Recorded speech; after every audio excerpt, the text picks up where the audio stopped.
संपूर्ण राज्यात विधानसभेची रणधुमाळी सुरू झालेली आहे आणि प्रचार यंत्रणा मोठ्या प्रमाणात कार्यान्वित करण्यात आलेली आहे। ज्या पद्धतीने शिंदे गट असेल, भाजप असेल, महायुतीच्या माध्यमातून आपल्या उमेदवारांसाठी थेट जनतेपर्यंत जात या ठिकाणी जनतेशी संवाद साधला जात आहे। एकनाथ शिंदे यांचं भाषण एक इमोशनल अटॅचमेंट या पद्धतीने या ठिकाणी पाहिलं गेलं। पारोड्यामध्ये ज्या पद्धतीने एकनाथ शिंदे यांनी थेट जनतेला आवाहन करीत महायुतीच्या बाजूने आणि शिंदे गटाच्या बाजूने धनुष्यबाणाचं बटन दाबावं असे आवाहन केलेलं आहे। आपण पारोड्यातल्या स्थानिक सभेमध्ये आपण सध्या आहोत। आपल्या सोबत आहेत अमोल चिमणराव पाटील यांच्या पत्नी आपल्या सोबत आहे। कशा पद्धतीने विजयाचा विश्वास व्यक्त करत आहात? मोठ्या प्रमाणात या ठिकाणी सभा पार पडली। सभेची संख्या बघता आमचं यश निश्चित आहे, आमचा विजय निश्चित आहे।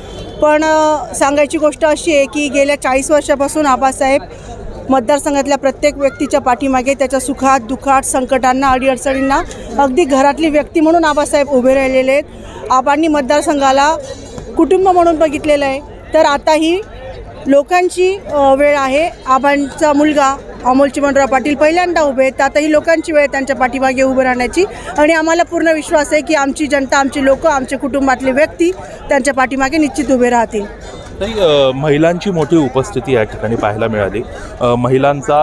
महिलांसाठी मोठा महायुतीचा अजेंडा या ठिकाणी होता। एकनाथ शिंदे साहेबांनी या ठिकाणी लाडकी बहीण योजना मोठ्या प्रमाणात या ठिकाणी राबवली आणि थेट जनतेला, महिलांना त्या ठिकाणी लाभ मिळाला। कसं पाहताय, त्याचा लाभ होतोय का या ठिकाणी?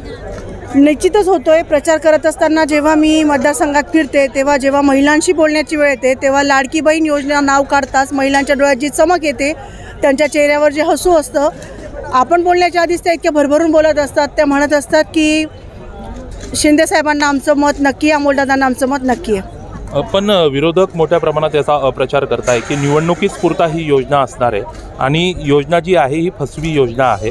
त्यामुळे महिलांनी यासाठी, बहिणींनी भूलतापांना बळी पडू नये असं आव्हान ते करतायत। कसं बघता, विरोधकांना कशा पद्धतीनं उत्तर देणार? हे बघा, ते विरोधक आहे, त्यांना बोलायला काही मुद्दे नाही आहे म्हणून ते आपले मुद्दे पकडतात आणि त्याच्यावर काहीतरी महिलेला, जनतेला काहीतरी ते गाफील करण्यासाठी हे बोलत आहेत। असं काहीच होणार नाही। स्वतः शिंदे साहेबांनी जो वचननामा काढला आहे, प्रत्येक ठिकाणी भाषणामध्ये जेव्हा शिंदे साहेब बोलतात तेव्हा तेच सांगतात की 1500 रुपयावरून आम्ही 2100 रुपयावर 2100 रुपये आम्ही प्रत्येक महिलेच्या खात्यात जमा करण्याची तरतूद करणार आहे। त्याच्यामुळे विरोधक आहे, त्यांना बोलायला काही नाही, ते बोलत असतात।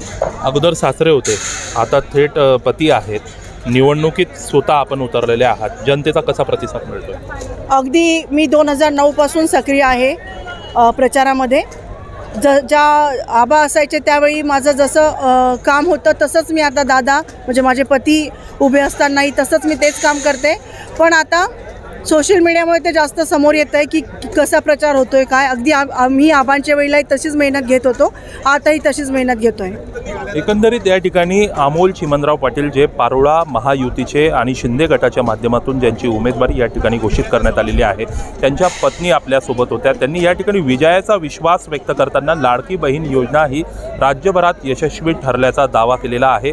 ज्या पद्धतीनं विरोधक हे विरोधकांचं काम करतायत, मात्र आम्ही थेट जनतेत जात या ठिकाणी जनतेच्या सहवासात राहून या ठिकाणी मतांचं आव्हान करत असल्याचा या ठिकाणी विश्वास अमोल चिमणराव पाटील यांच्या पत्नी यांनी व्यक्त केलेला आहे। राजमुद्रासाठी कमलेश देवरे, जळगाव।